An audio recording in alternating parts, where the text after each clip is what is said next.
आणि ब्रेकडाऊन करून breakdown fail होणार आहे या ठिकाणी. या ठिकाणी 1 फूटमध्ये चान्स मिळू शकतो. जरी तुम्ही ब्रेकडाऊन केला त्या ठिकाणी 1 फूटमध्ये चान्स भेटणार आहे या ठिकाणी. अशा पद्धतीचा राहील या ठिकाणी. अशा पद्धतीचा एक चान्स आपल्याला मिळणार या ठिकाणी, असा मिळणार. आणि अरे यार 1 मिनिट, हां, या ठिकाणी असा फूटमध्ये चान्स मिळणार आणि जो आपल्याला या ठिकाणापर्यंत 66 पॉईंटपर्यंत घेऊन जाणार या ठिकाणी. ब्रेकआउट दाखवतो पण हा ब्रेकआउट सस्टेन होणार नाही. इथून ब्रेकआउट फेल होऊन जाणार.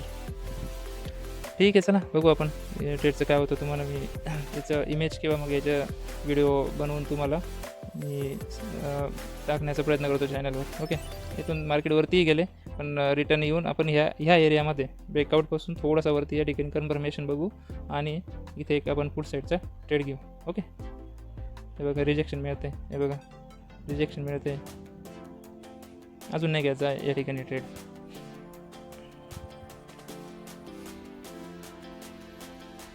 हे बघा पूर्णपणे रिजेक्शन मिळालेले.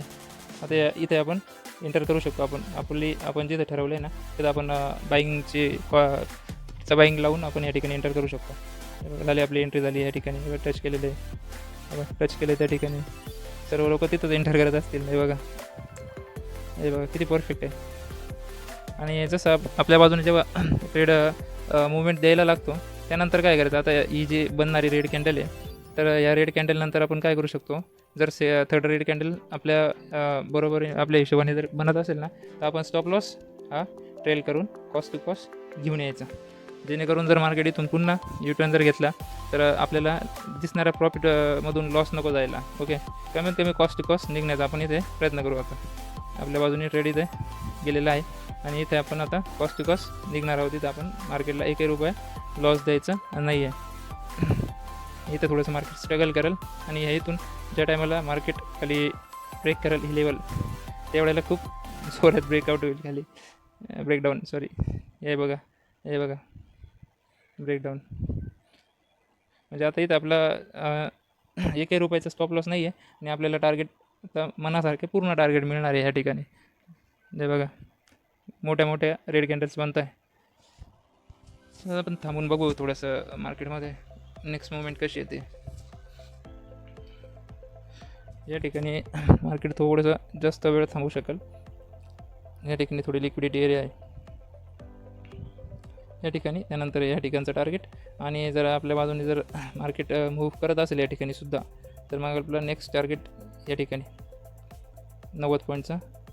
या ठिकाणी आपण 90 पॉईंटचं फायनल टार्गेट इथे बघू शकू. ओके, हे बघा आता या लिक्विडिटी एरियाच्या खाली आलेलं आहे मार्केट. या कॅन्डलचं ब्रेकआउट दिला ना मार्केट खूप फास्ट या लेवल्सच्या खाली निघून जाईल मार्केट. आता इथं कसं लेवल्समध्ये या ठिकाणी खूप लिक्विडिटी आहे ना तर इथं बायर्स आणि सेलर्स यांच्यामध्ये फाईट चालू झालेली आहे. आता थोडंसं मार्केट इथं स्ट्रगल करेल. मग इथून जर ब्रेकडाऊन दिला तर खूप जोरामध्ये मार्केट आपल्या टार्गेटपर्यंत येऊन जाईल.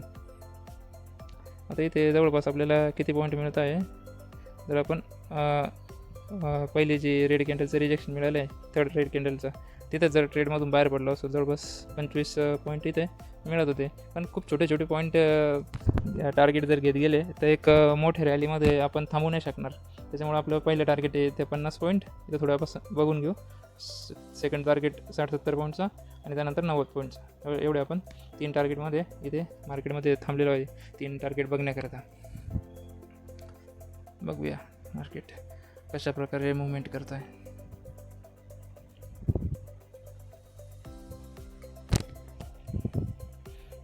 चला तोपर्यंत आपण पुढचं पण चार्ट लावून बघू. पुटमध्ये काय चालू आहे बघू. प्राईस किती 51. ठीक आहे.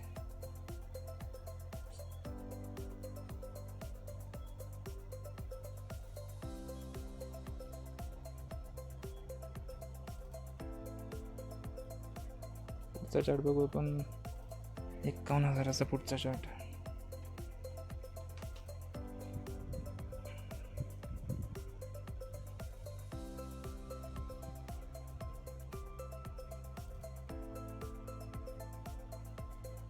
या ठिकाणी एक ट्रेड लाईन बनत आहे.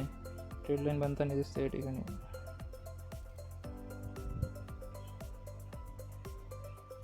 तर या ट्रेड लाईनचं ब्रेकआउट येईल तेव्हा आपल्याला एक चांगल्या प्रकारचं टार्गेट इथे मिळू शकते. हे बघा या ठिकाणावरून आलेलं आहे ना मार्केट, या ठिकाणावरून आलेलं आहे मार्केट.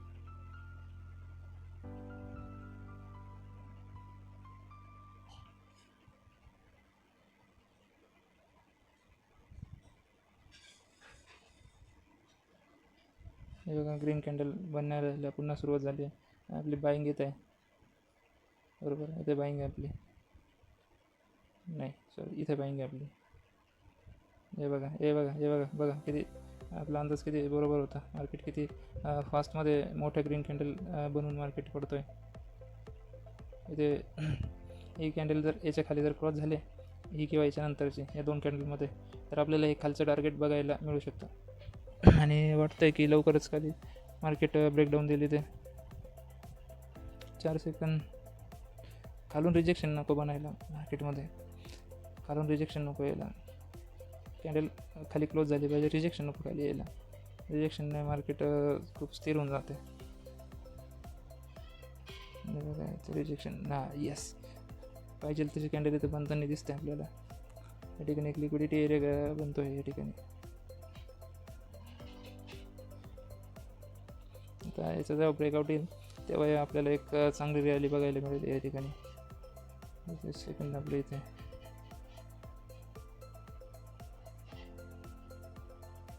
सेकंड टार्गेट इथे. खालून खूप जास्त विक्स बनत आहे. असे विक्स बनला ना तर मार्केट खूप रडवतं इथे, खूप टाईमपास करते इथे, खूप रडवते. बघा वरून विक्स बनत आहे, इथे खूप कमजोर दिसते इथे. या ठिकाणी एक ट्रेंड लाईन पण ड्रॉ होईल असं मला वाटतं आहे.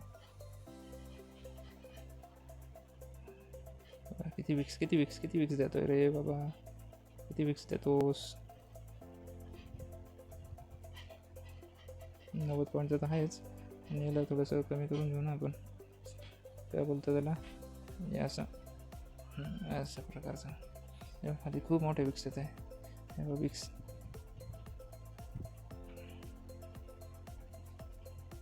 लिक्विडिटी एरिया, बस तर टार्गेट येते असेल इथून, तर या इथपर्यंत असं टार्गेट असेल. हे बघा ब्रेकआउट दिला आहे वाटतं तिकडे. बघा हे बघा ब्रेकआउट किती मोठ्या कॅन्डलने डायरेक्ट इथून कॅन्डल स्टार्ट झाली, डायरेक्ट सेकंड टार्गेटला हिट करत आता त्याच्यावरती जाते मार्केट. हे बघा हे बघा हे बघा काय बोललो तुम्ही या ठिकाणी. हे बघा कॅन्डल्स बघा या टार्गेटला हिट कराल.